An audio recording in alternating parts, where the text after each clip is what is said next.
इधर इधर चले जाओ, आ जा इधर पार हो जा। अरे जाओ पीछे से।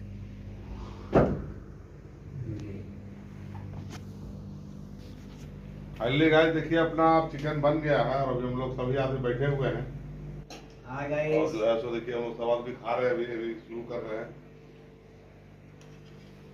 और इधर जो है सो देखिए अंकल जी हम लोग को निकाल रहे हैं।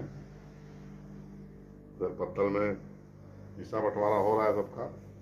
इतने इतने कहाँ भर रहे हैं की बात। खाइए खाइए ना, और ये खाइए ना पर सब पाइएगा। परमेश्वर को दीजिए। ये तो परमेश्वर का ये वाला है। देखिए इधर अपना निकल गया। ग्रेवी कम नहीं पड़ेगा। नहीं नहीं, कम थोड़ी पड़ेगा। कम नहीं पड़ेगा। हाँ, इधर देखिए रोटी भी है।